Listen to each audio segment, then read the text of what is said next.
ನೂತನ ಶಾಸಕರು ಅಂದ್ರೆ ನೂತನ ಮಂತ್ರಿಗಳಾಗ್ತಾ ಇರುವವರು ಈಗಾಗಲೇ ನ್ಯೂಸ್ 18 ಜೊತೆ ಮಾತನಾಡಿದ್ದಾರೆ. 10 ಜನ ಶಾಸಕರು ಕೂಡ ನ್ಯೂಸ್ 18 ಜೊತೆ ತಮ್ಮ ಅಭಿಪ್ರಾಯವನ್ನ ಹಂಚಿಕೊಂಡಿದ್ದಾರೆ. ಕ್ಷೇತ್ರದ ಜನರ ನಿರೀಕ್ಷೆಗಳನ್ನ ಪೂರೈಸುತ್ತೇನೆ, ಯಾವುದೇ ಖಾತೆ ಕೊಟ್ಟರು ನಿಭಾಯಿಸುತ್ತೇನೆ, ನ್ಯೂಸ್ 18ಗೆ ಭಾವಿ ಸಚಿವ ಗೋಪಾಲಯ್ಯ ಹೇಳಿಕೆಯನ್ನ ನೀಡಿದ್ದಾರೆ. ಸಂಪುಟದ ನೂತನ ಸಚಿವರಾಗಿ ಗೋಪಾಲಯ್ಯನವರು ಇಂದು ಪ್ರಮಾಣ ವಚನವನ್ನು ಸ್ವೀಕರಿಸಿದ್ದಾರೆ. ಒಂದು ರೀತಿಯಲ್ಲಿ ಅವರ ನಿವಾಸದಲ್ಲಿ ಸಂಭ್ರಮ ಒಂದು ಮನೆ ಮಾಡಿದೆ ಅಂತ ಹೇಳ್ಬೋದು. ಹೀಗಾಗಿ ಅವ್ರ ಕುಟುಂಬ ನಮ್ಮ ಜೊತೆಗಿದೆ, ಅವ್ರ ಜೊತೆಗೆ ಮಾತಾಡೋಣ.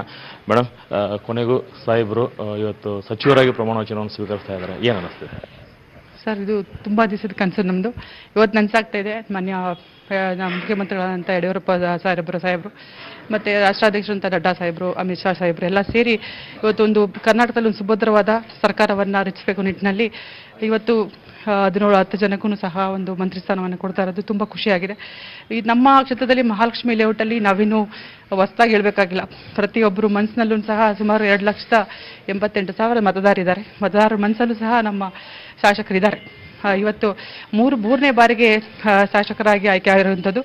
ಬಹಳಷ್ಟು ಉತ್ತಮವಾದ ಕೆಲಸವನ್ನು ಮಾಡಿ ಬಡವರ ಕಷ್ಟ ಸುಖಗಳಿಗೆ ಸ್ಪಂದಿಸಿ ಪ್ರತಿ ಬಡಾವಣೆಯೂ ಸಹ ಕೆಲಸ ಮಾಡಿದ್ದಾರೆ. ಇವತ್ತು ಕೆಲಸ ಮಾಡಿದ ದೃಷ್ಟಿಯಿಂದನೇ ಇವತ್ತು ಸುಮಾರು ಒಂದು 54,500 ಮತಗಳ ಅಂತರದಿಂದ ಮತ್ತೊಮ್ಮೆ ಚುನಾವಣೆಗೆ ವಿಧಾನಸಭೆಗೆ ಆಯ್ಕೆಯಾಗಿ ಹೋಗಿದ್ದು. ಇವತ್ತು ಸಾಹೇಬರು ಯಾವುದೇ ಖಾತೆ ಕೊಟ್ಟರು ನಿಭಾಯಿಸುವಂಥ ಶಕ್ತಿ ಸಾಮರ್ಥ್ಯ ಅವರಲ್ಲಿದೆ. ಅತ್ಯುತ್ತಮವಾಗಿ ಕಾರ್ಯವನ್ನು ನಿರ್ವಹಿಸ್ತಾರೆ ಅಂತ ನಂಬಿಕೆ ಇದೆ. ನಮ್ಮ ಇಡೀ ಕ್ಷೇತ್ರದ ಜನತೆಗೆ ನಾವು ಇವತ್ತು ಎಷ್ಟು ಅಭಿನಂದನೆ ತಳಿಸಿದ್ರು ಸಾಲದು. ಇವತ್ತು ಒಂದು ಉತ್ತಮವಾದ ಅವಕಾಶವನ್ನು ನಕ್ಷತ್ರದ ಜನತೆಯೂ ಸಹ ಕೊಟ್ಟಿದ್ದಾರೆ ಅಂತ ಹೇಳ್ತೀನಿ ಸರ್. ಸರ್, ಬಹಳ ಸಾಕಷ್ಟು ಗೊಂದಲಗಳಿತ್ತು. ಆ ಗೊಂದಲ ನಡುವೆ ಬಹಳ ದಿನಗಳ ಬಳಿಕ ಸಂಪುಟ ವಿಸ್ತರಣೆ ಆಗ್ತಾ ಇದೆ. ಇವತ್ತು ಸಚಿವರಾಗಿ ಪ್ರಮಾಣ ವಚನ ಸ್ವೀಕರಿಸ್ತಾ ಇದ್ದಾರೆ, ಏನು ಅನ್ನಿಸ್ತಾ ಇದೆ? ಸೊ ಇದು ನನ್ನ ಕ್ಷೇತ್ರದ ಜನರ ಬಯಕೆ ಆಗಿತ್ತು. ಬಹುಶಃ 2018ರಂದು ಗೋಪಾಲಯ್ಯ ಸಚಿವರಾಗಿದ್ದಾರೆ, ಆದರೆ ಉತ್ತಮವಾದ ಕಾರ್ಯ ನಿರ್ವಹಿಸ್ತಾರೆ ಅಂತಕ್ಕಂಥ ಆಸೆ ನನ್ನ ಕ್ಷೇತ್ರದ ಯಾವುದೇ ಒಂದು ಪಾರ್ಕ್ ಹೋಗಲಿ ಅದನ್ನು ಕೇಳ್ತಾ ಇದ್ರು. ಇವತ್ತು ನಮ್ಮ ನಾಯಕರು, ರಾಜ್ಯದ ಮುಖ್ಯಮಂತ್ರಿಗಳಾದ ಸನ್ಮಾನ್ಯ ಯಡಿಯೂರಪ್ಪ ಅವರು ಏನು ಮಾತು ಕೊಟ್ಟರು ಮಾತಿನಂತೆ ನಮ್ಮನ್ನು ಈ ರಾಜ್ಯದ ಸಚಿವರಾಗಿ ಏನು ನೇಮಕ ಮಾಡ್ತಾ ಇದ್ದಾರೆ, ನಮಗೆಲ್ರಿಗೂ ಒಂದು ಸಂತೋಷ ಆಗಿದೆ, ಖುಷಿಯಾಗಿದೆ. ನನ್ನ ಕ್ಷೇತ್ರದ ಜನತೆಗೂ ಅದೊಂದು ಬೇಕಾಗಿತ್ತು, ಸಿಕ್ಕಿದೆ. പക്ഷെ ಅವ್ರು ಏನು ಜವಾಬ್ದಾರಿ ಕೊಡ್ತಾರೆ, ನನ್ನ ಕ್ಷೇತ್ರಕ್ಕೆ, ರಾಜ್ಯಕ್ಕೆ ಮತ್ತು ಪಕ್ಷಕ್ಕೆ ಗೌರವವನ್ನು ತರ್ತಕ್ಕಂಥ ಕೆಲಸವನ್ನು ಇಲ್ಲೇನು ಮಹಾಲಕ್ಷ್ಮಿ ಲೇಔಟ್ನಲ್ಲಿ 5 ವರ್ಷದಲ್ಲಿ ಬದಲಾವಣೆಯನ್ನು ಕಂಡಿದ್ದಾರೆ ಜನ. ಇಡೀ ರಾಜ್ಯದ ಯಾವುದೇ ಖಾತೆಯನ್ನು ಕೊಟ್ಟರು ಅದನ್ನು ನಿಭಾಯಿಸ್ತಕ್ಕಂಥ ಶಕ್ತಿ ಭಗವಂತ ಕೊಟ್ಟಿದ್ದಾನೆ. ಅದನ್ನ ಈ ಪಕ್ಷಕ್ಕೆ, BJP ಪಕ್ಷಕ್ಕೆ ಮತ್ತು ರಾಜ್ಯದ ಜನತೆಗೆ ಗೌರವ ತರೋ ರೀತಿ ನಡ್ಕೊಂತೇನೆ. ತಂದೆ ಇವತ್ತು ಮಿನಿಸ್ಟರ್ ಆಗಿ ಪ್ರಮಾಣ ವಚನ ಸ್ವೀಕರಿಸ್ತಾ ಇದ್ದಾರೆ, ಏನಿಸ್ತಿದೆ? ಖುಷಿಯಾಗುತ್ತೆ ಸರ್. ಈಗ 2 ಟರ್ಮಿಂದ ಗೆದ್ದಿರೋದ್ರಿಂದ ಇವ್ರು ಮಾಡಿರೋ ಅಭಿವೃದ್ಧಿ ಕೆಲಸ ಎಲ್ಲ ಪ್ರತಿ ಮನೆಗೂ ತಲುಪಿದೆ. ಸೊ ಕಷ್ಟಪಟ್ಟಿರೋದಕ್ಕೆ ದೇವರು ಒಳ್ಳೆ ಫಲ ಕೊಟ್ಟಿದ್ದೇನೆ. ಸಾಕಷ್ಟು ವರ್ಷಗಳಿಂದ ಪಬ್ಲಿಕ್ ಲೈಫಲ್ಲಿ ಇದ್ದಾರೆ. ಯಾವ ಪೋರ್ಟ್ಫೋಲಿಯೋ ಸಿಕ್ಕರು ಚೆನ್ನಾಗಿರುತ್ತೆ ಅಂತ ಅವ್ರು ಯಾವ್ದು ಸಿಕ್ಕಿದ್ರು ನಿಭಾಯಿಸ್ತಾರೆ ಸರ್ ಅವರು. ಇನ್ನೊಬ್ರು ಇದ್ದಾರೆ, ಇವ್ರನ್ನೂ ಮಾತಾಡ್ಸೋಣ. ತಂದೆಯವರು ಇವತ್ತು ಸಚಿವರಾಗಿ ಪ್ರಮಾಣ ವಚನ ಸ್ವೀಕರಿಸ್ತಾ ಇದ್ದಾರೆ, ಏನು ಅನ್ನಿಸ್ತಿದೆ? ಯಾವ ಖಾತೆ ಕೊಟ್ಟರೆ ಚೆನ್ನಾಗಿ ಆಗ್ಬೋದು ಅಂತ? ನಾವು ಯಾವ ಖಾತೆನ ಅಂತ ಕೇಳೋಕ್ಕೂ ಅಲ್ಲ, ಅವ್ರು ಯಾವ ಖಾತೆ ಕೊಟ್ಟರು ಅವರು ಅದ್ರಲ್ಲಿ ಚೆನ್ನಾಗಿ ಕೆಲಸ ಮಾಡಿ ಅದು ಖಾತೆಗೆ ಒಳ್ಳೆ ಒಂದು ಹೆಸರು ತರ್ತಾರಂತ ನಮ್ಮ ನಂಬಿಕೆ ಇದೆ. ಖಂಡಿತ ಒಳ್ಳೆ ಕೆಲಸ ಮಾಡ್ತಾರೋರು. ಇಲ್ಲಿವರೆಗೂ ಒಳ್ಳೆ ಕೆಲಸನೇ ಮಾಡ್ಕೊಂಡು ಬಂದಿದ್ದಾರೆ. ಇನ್ನು ಮುಂದೆನೂ ಯಾವ ಖಾತೆ ಸಿಕ್ತೂ ಒಳ್ಳೆ ಕೆಲಸ ಮಾಡೇ ಮಾಡ್ತಾರೆ ಅಂತ ಎಲ್ಲರಲ್ಲೂ ವಿಶ್ವಾಸ ಇದೆ. ಇದು ಗೋಪಾಲಯ್ಯ ಮತ್ತು ಅವರ ಕುಟುಂಬದ ಮಾತಾಗಿತ್ತು. ಅಂದ್ರೆ ಸಾಕಷ್ಟು ವರ್ಷಗಳಿಂದ ಸಾರ್ವಜನಿಕ ಬದುಕಿನಲ್ಲಿ ಇದ್ರೂ ಕೂಡ ಯಾವುದೇ ಖಾತೆಯನ್ನು ಕೊಟ್ಟರು ಕೂಡ ನಾವು ಪ್ರಾಮಾಣಿಕವಾಗಿ ನಿಭಾಯಿಸ್ತೀವಿ ಅಂತಕ್ಕಂಥ ಒಂದು ಮಾತನ್ನ ಗೋಪಾಲಯ್ಯ ಅವರು ಮತ್ತು ಅವರ ಕುಟುಂಬ ಸ್ಪಷ್ಟಪಡಿಸಿದೆ. ಗುರುಶೇಖರ್ ಜೊತೆ ಶ್ರೀನಿವಾಸ ಕಟ್ಟಿ, ನ್ಯೂಸ್ 18 ಕನ್ನಡ, ಬೆಂಗಳೂರು. ಇನ್ನು ಒಂದ್ ಕಡೆ ಈಗಾಗಲೇ ಶಾಸಕರು ಸಚಿವರಾಗಿ ಪ್ರಮಾಣ ವಚನವನ್ನ ಸ್ವೀಕಾರ ಮಾಡ್ತಾ ಇದ್ದಾರೆ. ಬೆಳಗ್ಗೆ 10:30ಕ್ಕೆ ಸಚಿವರ ಪದಗ್ರಹಣ ಆಗುತ್ತೆ. ಗುಬ್ಬಿ ಶಾಸಕರಾಗಿರುವಂತಹ ಶ್ರೀನಿವಾಸ್ ಅವರು ನಮ್ಮ ಜೊತೆ ಈಗ ಫೋನ್ ಸಂಪರ್ಕದಲ್ಲಿದ್ದಾರೆ. ಶ್ರೀನಿವಾಸ್ ಅವರೇ, ಪಕ್ಷವನ್ನ ಚೇಂಜ್ ಮಾಡಿ ಆ ನಂತರ ಎಲೆಕ್ಷನ್ಗೆ ಹೋಗಿ ಈಗ ನೂತನ ಸಚಿವರಾಗಿ ಪದಗ್ರಹಣ ಮಾಡ್ತಾ ಇದ್ದಾರೆ. ಒಂದ್ ಕಡೆ ಪಕ್ಷಾಂತರಗಳಾದಂತಹವರು ಈ ಪಕ್ಷದಲ್ಲಿ ಇದ್ಕೊಂಡು ಸರ್ಕಾರ ಸುಭದ್ರ ಆಗೋದಕ್ಕೆ ಸಾಧ್ಯ ಆಗುತ್ತೆ ಅಂತ ಅನ್ಸುತ್ತಾ, ಹೇಗೆ? ಮೇಡಮ್ ಗೊತ್ತಿಲ್ಲ ಮೇಡಮ್, ತಗೊಂಡವ್ರಿಗೆ ಗೊತ್ತಿರುತ್ತೆ. ಇವ್ರು ಎಲ್ಲಿದ್ರು ಒಂದ್ ರೀತಿ ಅಧಿಕಾರಕ್ಕೋಸ್ಕರ ಆಸೆ ಬಿದ್ದು ಜನರ ಸೇವೆ ಮಾಡೋಕೆ ಅಧಿಕಾರ ಮುಖ್ಯ ಆಗಿರ್ತಕ್ಕಂಥ ವ್ಯಕ್ತಿಗಳು. ಅಲ್ಲಿ ಎಷ್ಟು ಮಟ್ಟಿಗೆ ಇವರು ಸರ್ವೈವಲ್ ಆಗುತ್ತೆ ಈ ಸರ್ಕಾರ ಅನ್ನೋದು ಮುಂದಿನ ದಿನಗಳಲ್ಲಿ ನೋಡ್ಬೇಕಾಗುತ್ತೆ. ಯಾಕಂದ್ರೆ ಅಧಿಕಾರನೇ ಮುಖ್ಯ, ಅಧಿಕಾರ ಸಿಗ್ಲಿಲ್ಲ ಅನ್ನೋ ಒಂದೇ ಕಾರಣಕ್ಕೆ ತಾನೇ ಇವರೆಲ್ಲ ಪಕ್ಷ ಬಿಟ್ಟು ಹೋಗಿದ್ದು. ಇಲ್ಲೇನು ಅವ್ರಿಗೇನು ಬೇರೆ ತೊಂದರೆ ಏನಾಗಿರ್ಲಿಲ್ಲಲ್ಲ. ಸಮ್ಮಿಶ್ರ ಸರ್ಕಾರದಲ್ಲಿ ಇವ್ರಿಗೇನು ಬೇರೆ ರೀತಿ ಏನು ತೊಂದರೆ ಆಗಿರಲಿಲ್ಲ. ಕೆಲವರೆಲ್ಲ ಮಂತ್ರಿಗಳು ಆಗಿದ್ದರೂ ಹೋಗಿರ್ತಕ್ಕಂಥ ಉದಾಹರಣೆಗಳವೆ. ಅದ್ನಂದ್ರೆ ಇಲ್ಲೇನು ಅವ್ರಿಗೆ ಸರಿಯಾಗಿ ವ್ಯವಸ್ಥೆ ಸಿಗ್ಲಿಲ್ಲ, ಬಳಿಲಿಕ್ಕೆ ಆಗಲಿಲ್ಲ ಅಂತ ಏನೇನು ಉದ್ದೇಶ ಇಟ್ಕೊಂಡೋಗಿ ಅವರ ಗೊತ್ತಿಲ್ಲ ಇವರು. ಅದ್ರ ವಿಶೇಷವಾಗಿ ಬೆಂಗಳೂರು ನಗರ ಶಾಸಕರು ಹೋಗಿರೋದು ನೋಡಿದ್ರೆ ಅವ್ರು ಬೆಂಗಳೂರು ನಗರನೇ ನಮ್ಗೆ ಬೇಕು, ನಾವು ಒಂದೇ ಸರಿ ಅದನ್ನ ಭಕ್ಷಿಸ್ಬಿಡ್ಬೇಕು ಅನ್ನೋ ಮನೋಭಾವ ಇದು ಇರುತ್ತೆ ಅಷ್ಟೇ ಅವ್ರು ಹೋಗಿರ್ತಕ್ಕಂಥವ್ರು. ಎಷ್ಟು ಮಟ್ಟಿಗೆ ಇಲ್ಲಿ ಸರ್ಕಾರ ಮುಂದಿನ ದಿನಗಳಲ್ಲಿ ನೋಡ್ಬೇಕಾಗ್ತದೆ. ಒಂದ್ ಕಡೆ ಈಗಾಗಲೇ ಗೆದ್ದವರಲ್ಲೇ ಒಬ್ಬರನ್ನ ಬಿಟ್ಟಿದ್ದಾರೆ, ಸೋತವರು ಇನ್ನೂ ಕೂಡ ಅಸಮಾಧಾನ ಹೊರ ಹಾಕ್ತಾ ಇದ್ದಾರೆ. ಹೌದು, ಅವ್ರಿಗೇನೋ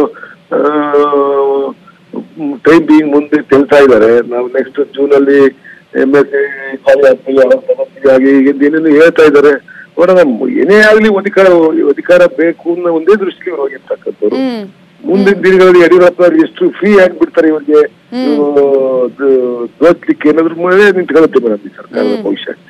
ಖಾತೆ ವಿಚಾರ ಕೂಡ ಒಂದು ರೀತಿಯಲ್ಲಿ ಈಗ ಏನಾದ್ರೂ ಹೆಚ್ಚು ಕಡಿಮೆ ಆದ್ರೆ ಮತ್ತೆ ಇವರು ಆ ಒಂದು ರೀತಿಯಂತಹ ಕೋಪವನ್ನ ತೋರಿಸ್ತಾರೆ ಅಂತ ಹೇಳ್ತಿದ್ದೀರಿ. 100% ಮೇಡಮ್. ಈಗ ಇವರು ರಾಜೀನಾಮೆ ಕೊಡೋದಕ್ಕೆ ಮೊದ್ಲೇನೆ ಖಾತೆಗಳು ಫಿಕ್ಸ್ ಆಗಿರ್ತಕ್ಕಂಥದ್ದು. ನಿಮಗೆ ಈ ಖಾತೆ ಕೊಡ್ತೀವಿ ಬನ್ನಿ, ನಿಮ್ಗೆ ಈ ಖಾತೆ ಕೊಡ್ತೀವಿ ಬನ್ನಿ ಅಂತ ಯಡಿಯೂರಪ್ಪ ಆಸೆಯನ್ನು ತೋರಿಸ್ತಕ್ಕಂಥದ್ದು. ಅದ್ರ ಏನು ಅವ್ರಿಗೆ ಹೇಳಿದ ಖಾತೆಗಳು ಕೊಡಲಿಲ್ಲ ಅಂದ್ರೆ ಸಹಜವಾಗಿ ಅವರ ತೃಪ್ತಿ ಉಂಟಾಗ್ತಕ್ಕಂಥದ್ದು. ಅಲ್ಲಿ ಬೇರೆ ಕಾರ್ಯಕ್ರಮಗಳ ಉದ್ದೇಶನೇ ಇಲ್ಲ ಅಲ್ಲಿ ಹೋಗಿರ್ತಕ್ಕಂಥ ಎಲ್ಲಾ ಶಾಸಕರಿಗೂ ಅಷ್ಟೇ. ಬೇರೆ ರಾಜ್ಯದ ಅಭಿವೃದ್ಧಿ ಆಗ್ಲಿ ಮತ್ತೊಂದೇ ಆಗ್ಲಿ ಬೇರೆ ಯಾವುದೇ ರೀತಿ ಆಗಿರ್ತಕ್ಕಂಥದ್ದ ಈ ರಾಜ್ಯ ಚಿಂತನೆ ಇಟ್ಕೊಂಡೇ ಹೋಗಿರ್ತಕ್ಕಂಥ ವ್ಯಕ್ತಿಗಳಲ್ಲ. ತಮ್ಮ ವೈಯಕ್ತಿಕವಾಗಿ ತಮ್ಗೆ ಏನೂ ಅನುಕೂಲ ಆಗ್ಲಿಲ್ಲ, ತಮ್ಗೆ ಶಾಸಕ ಇದು ಮಂತ್ರಿಗಿರಿ ಸಿಗ್ಲಿಲ್ಲ, ತಾವು ಬೈಲಿಕ್ಕೆ ಆಗ್ಲಿಲ್ಲ, ಇಲ್ಲಿ ತಾವು ಡ್ಯೂಟಿ ಮಾಡ್ಲಿಕ್ಕೆ ಆಗ್ಲಿಲ್ಲ ಅನ್ನೋ ಒಂದೇ ಕಾರಣಕ್ಕೆ ಹೋಗಿರ್ತಕ್ಕಂಥ ಮನೋಭಾವ ಇಟ್ಕೊಂಡು ಹೋಗಿರ್ತಕ್ಕಂಥ ಶಾಸಕರು. ಅಲ್ಲಿ ಎಷ್ಟು ಮಟ್ಟಿಗೆ ಪ್ರಾಮಾಣಿಕವಾಗಿ ಕೆಲಸ ಮಾಡ್ಬೋದು ಅಂತ ನೀವೇ ಯೋಚನೆ ಮಾಡಿ ನೋಡೋಣ. ಈ ರಾಜ್ಯದ ಜನತೆ ಯೋಚನೆ ಮಾಡ್ಬೇಕಾಗುತ್ತೆ. ಓಕೆ, ಥ್ಯಾಂಕ್ ಯು ಶ್ರೀನಿವಾಸ್ ಅವರೇ ನ್ಯೂಸ್ 18 ಜೊತೆ ಮಾತನಾಡಿದ್ದಕ್ಕಾಗಿ. ನಮ್ಮ ಜೊತೆ ಈಗ ಮಾಜಿ ಸಚಿವರಾಗಿರುವ ಪ್ರಿಯಾಂಕ್ ಖರ್ಗೆ ಅವರು ಫೋನ್ ಸಂಪರ್ಕದಲ್ಲಿದ್ದಾರೆ. ಪ್ರಿಯಾಂಕ್ ಖರ್ಗೆ ಅವರೇ, ಪಕ್ಷಾಂತರವನ್ನ ಮಾಡಿ ತಾವು ಈ ಒಂದು ಪಕ್ಷಕ್ಕೆ ಸೇರ್ಕೊಂಡು ಸರ್ಕಾರ ರಚನೆ ಮಾಡಿದೀವಿ, ಎಲ್ರಿಗೂ ಕೂಡ ಟಾಂಗ್ ಕೊಟ್ಟಿದೀವಿ ಅಂತ ಹೇಳ್ತಾ ಇದ್ದಾರೆ ಈಗ ಭಾವಿ ಸಚಿವರುಗಳು. ಸೊ ಏನ್ ಹೇಳಕ್ ಬಯಸ್ತೀರಾ? ಸರ್ಕಾರ ಸುಭದ್ರ ಅಂತ ಅನ್ಸುತ್ತಾ ನಿಮ್ಗೆ? ನೋಡಿ, ಅವರು ಯಾರು ನಮ್ಮಲ್ಲಿದ್ದವರು ಅಲ್ಲಿ ಹೋಗಿ ಗೆದ್ದು ಬಂದು ಇವತ್ತು ಶಾಸಕರಾಗಿದ್ದಾರೆ. ಅದೆಲ್ಲ ಪ್ರಜಾಪ್ರಭುತ್ವದಲ್ಲಿ ನಡೀತದೆ. ಅವೆಲ್ಲ ಜನರ ತೀರ್ಪಿಗೆ ನಾವು ತಲೆ ಬಾಗ್ತೀವಿ. ಆದ್ರೆ ಇವೆಲ್ಲ ತಾತ್ಕಾಲಿಕ. ಅತ್ತೆಗೊಂದು ಕಾಲ ಇದ್ರೆ ಸೊಸೆಗೊಂದು ಕಾಲ ಇದ್ದೇ ಇರ್ತದೆ. ಆಮೇಲೆ ಇದು ಕಾಲ್ಚಕ್ರ. ಇವತ್ತು ಜನ ಅವರಿಗೆ ಪುರಸ್ಕಾರ ಮಾಡಿದ್ರೆ ನಾಳೆ ಕೆಲಸ ಮಾಡಿಲ್ಲ ಅಂದ್ರೆ ತಿರಸ್ಕಾರ ಮಾಡೇ ಮಾಡ್ತಾರೆ. ಆದ್ರೆ ಒಂದೇನ ಸಾಬೀತಾಗ್ತದೆ ಅಂದ್ರೆ ಇವರ ನಿಯತ್ ಇರ್ಬೋದು, ಇವರ ಒಂದು ಏನಿದೆ, ಇವರು ನಂಬಿಕಸ್ತರ ಇಲ್ಲ ಅಂತ ಅನುಮಾನ ಬರ್ತದೆ.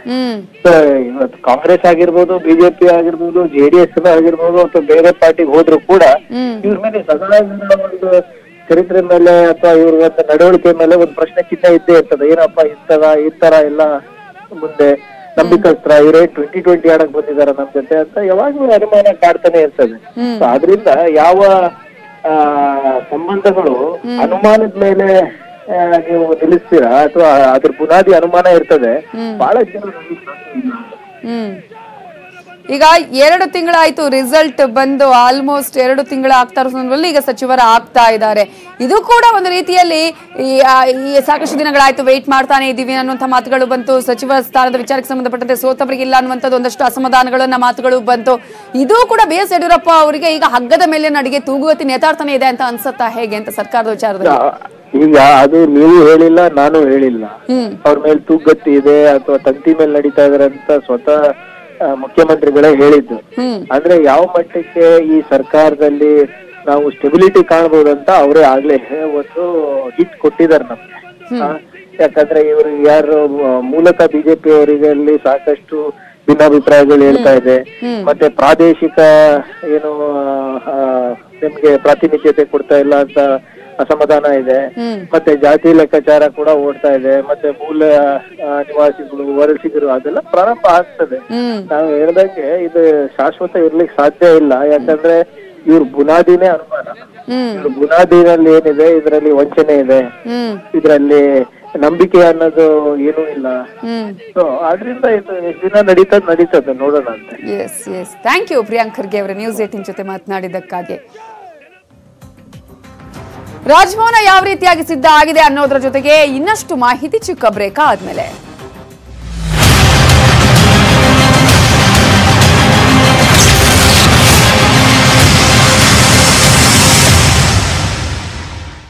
ಇನ್ಮುಂದೆ ನೀವು ಸಂಜೆ 7